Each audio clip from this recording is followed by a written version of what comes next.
मित्रांनो, नमस्कार. मी तुम्हाला आपल्या सेंट्रल गव्हर्मेंट सरकारच्या कोणकोणत्या योजनांची माहिती असते त्या विषयात पूर्ण डिटेल व्हिडिओ घेऊन येत आहे. मी काहीच नाही केलेले, फक्त गुगलवरती टाकलेले सरकारी योजना तुमच्यासमोर टाईप करून दाखवते. सरकारी योजना, ठीक आहे. सरकारी योजना हे टाकल्याच्या नंतर काय पहिलं जे हे येतं ना, वेबसाईट येते तर ती कोणती वेबसाईट माहिती आहे का? या वेबसाईट सर्वात मोठं वैशिष्ट्य काय, तुम्हाला या योजनेसाठी तासनतास खर्च करावा लागत नाही. इथे फक्त वेगवेगळ्या कॅटेगरी दिलेल्या आहेत, की जसं कृषी योजना, आरोग्य योजना, महिला व बालविकासाची योजना. आणि याच्यावरती मी आता हे क्लिक केलेले. क्लिक केल्याच्यानंतर तुम्हाला दिसेलच की डिजिटल इंडिया म्हणजे आपल्या भारत सरकारची सेंट्रल गव्हर्मेंटची योजना आहे. आता ही योजना कोणत्या भाषेमध्ये? हिंदीमध्ये आहे. जर तुम्हाला याची लँग्वेज जर बदलायची असेल इंग्लिश, तर तुम्ही इंग्लिश पण करू शकता. किंवा मग तुम्हाला जर याचं हिंदी करायचं आहे किंवा गुजराती, ओडिया, आसामी, बंगाली, कन्नडा, मल्याळम, मराठीसुद्धा करता येतं. तर तुम्हाला जी पाहिजे ती लँग्वेजमध्ये तुम्ही वापरू शकता, ठीक आहे. तर मी आता सध्या मराठी करत आहे. त्याच्यानंतर काय सांगितलेले याच्यात, की तुमच्यासाठी योजना कोणत्या कोणत्या. पण पहिलं आपण एकदा ही पूर्ण साईटच पाहून घेऊया, ठीक आहे, वेबसाईट. तर एकूण योजना किती आहेत? 4,770. मध्यवर्ती योजना किती आहेत? 710. आणि सोबतच किती आहेत की राज्य केंद्रशासित प्रदेश योजना, ह्या सर्व योजना आहेत, ठीक आहे. आणि सोबतच आधारित योजना कोणकोणत्या आहेत, म्हणजे समजा कृषी, ग्रामीण, पर्यावरण यांच्यासाठी कोणत्या योजना आहेत. तसेच बँकिंग, वित्तीय सेवा आणि विमा यांच्यासाठी कोणत्या कोणत्या योजना आहेत, याविषयी सगळी माहिती आहे ती, ठीक आहे. त्याच्यानंतर आरोग्य कल्याणाच्या योजना कोणत्या कोणत्या आहेत. तसेच गृहनिर्माण आणि निवाऱ्याच्या योजना कोणत्या आहेत. सार्वजनिक सुरक्षा त्यांच्या किती आहेत? 34 योजना आहेत. त्याच्यासोबतच आपल्या विज्ञान, माहिती, तंत्रज्ञान आणि दळणवळणाच्या 121 योजना आहेत. कौशल्य आणि रोजगाराच्या 401 योजना आहेत. आणि समाज कल्याण आणि सक्षमीकरणच्या 1,453 योजना आहेत. खेळ आणि संस्कृतीच्या 280 योजना आहेत. वाहतूक आणि पायाभूत सुविधाच्या योजना 104 आहेत. प्रवास आणि पर्यटनच्या 96 योजना आहेत. महिला आणि मुलांसाठीच्या 470 योजना आहेत. आणि उपयुक्तता आणि स्वच्छतासाठी 58 योजना आहेत. तर अर्ज करण्यासाठी काहीच नाही दिलेले याच्यात, सगळं असं स्टेप वाईज सांगितलेले. अर्ज करण्यासाठी तुम्हाला काय करायचं आहे, कोणत्या सोप्या पायऱ्या याचा यूज करून तुम्ही पटकन फॉर्म भरू शकता. तर तपशील प्रविष्ट करायचं म्हणजे आपली सगळी माहिती द्यायची त्याच्यावरती. म्हणजे इथं दिलेल्या माहितीनुसार आपले नाव टाकायचं, आपलं एज काय आहे सगळं, त्याच्यानुसार तुम्हाला त्या योजना लागू होतील, ठीक आहे. त्याच्यानंतर ह्या योजनेविषयी मी तुम्हाला एक थोडक्यात सांगितलेले. तर मी माझं नेट ऑन करते, ठीक आहे. आता याच्यामध्ये काय सांगितलेले की तुमच्यासाठी कोणत्या योजना आहेत, म्हणजे PM, SW, OBC, SC, NTसाठी कोणत्या योजना असू शकतात.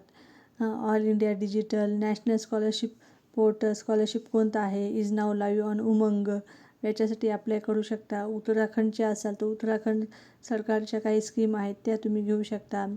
प्रधानमंत्री सुरक्षा विमा योजना आहेत, तुम्ही तुमचं हेल्थ इन्शुरन्स काढू शकता. पुन्हा NPS वात्सल्य स्कीम आहे. सोबतच प्राईम मिनिस्टर विद्यालक्ष्मी स्कीम आहे. हे झाले वाटते आपले. तर तुमच्यासाठी योजना शोधायच्या आहेत आता आपल्याला. तर तुम्हाला काय करावं लागेल, तुम्ही पुरुष आहात का स्त्री हे टाकावं लागेल. तर मी एक स्त्री आहे म्हणून टाकलं. आता माझं वय किती असेल, माझं वय मी टाकलं आहे 38, ठीक आहे. तुम्ही तुमचं वय तुमच्या मनाने किती पण टाकू शकता, असं काही नाही.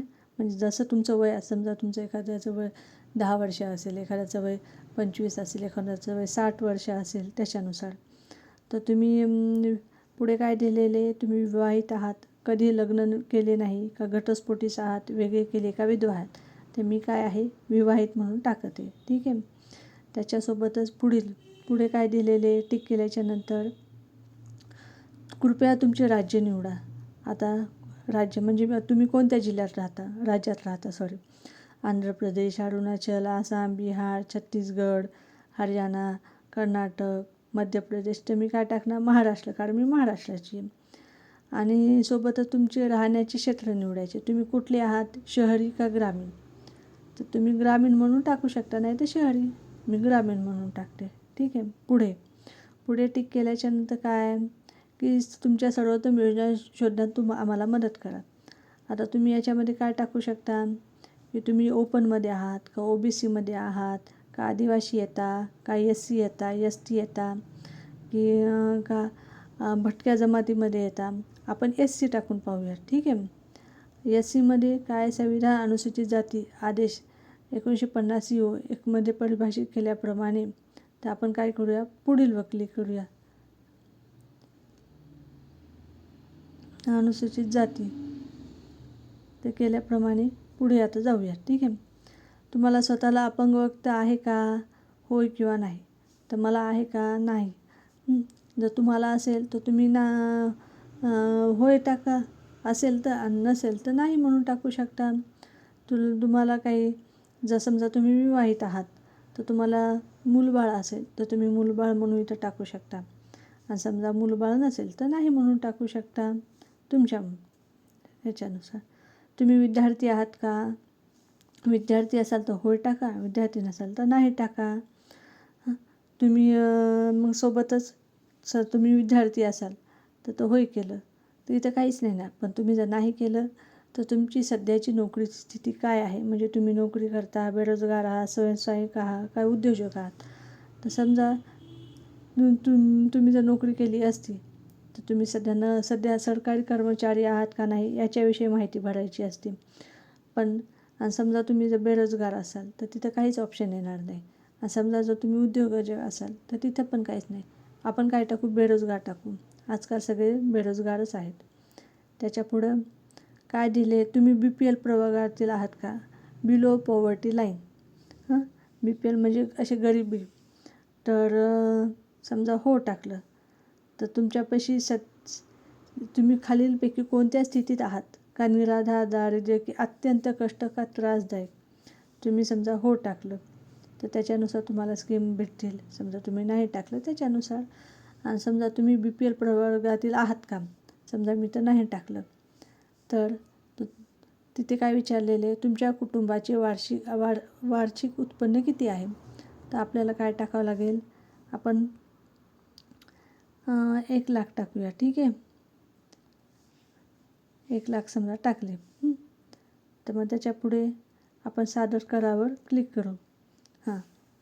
आता तुम्हाला काय दिलेले त्यांनी की अचूक जुळणीसाठी तुम्ही शब्द कोट्समध्ये उदाहरणार्थ योजनेचे नाव लिहायचे.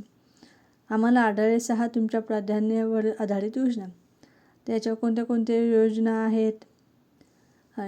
ANMDFCची शैक्षणिक कर्ज योजना म्हणजे अल्पसंख्याक समुदायातील देशांतर्गत अभ्यासक्रमासाठी 20 लाखापर्यंत तुम्हाला योजना. त्याच्यानंतर ANMDFC सूक्ष्म वित्त योजना. त्याच्यानंतर ANMDFCची विरासत कर्ज योजना. अल्पसंख्याक विद्यार्थ्यांसाठी मौलाना आझाद राष्ट्रीय शिष्यवृत्ती. बौद्ध तिबेटी कला आणि संस्कृतीच्या विकासासाठी आर्थिक सहाय्य योजना. शहरी वक्फ संपदा विकास योजना. ह्या खूप साऱ्या योजना आहेत. तर या योजनेविषयी ना मी एक माहिती काढून तुम्हाला सांगेल. पण आता सध्याच्याला हा व्हिडिओ खूप मोठा होत आहे. तर मी ह्या व्हिडिओपर्यंत तुम्हाला सांगितलेले. जर तुम्हाला याच्यावर काही डाऊट असतील तर मला कमेंटमध्ये जरूर कळवा. आणि माहिती भरता तुमच्या स्क्रीनवर तुमच्यासाठी लागू असणाऱ्या सर्व सरकारी योजनांची यादी येईल. तिथेच तुम्हाला योजनाचे फायदे आणि अर्जाची पद्धत देखील समजेल. तर मित्रांनो, आजच्या या वेबसाईटला भेट द्या आणि शासकीय योजनांचा लाभ घ्या. हा व्हिडिओ आवडला असेल तर लाईक करा, शेअर करा आणि आपल्या चॅनलला सबस्क्राईब करायला विसरू नका. धन्यवाद.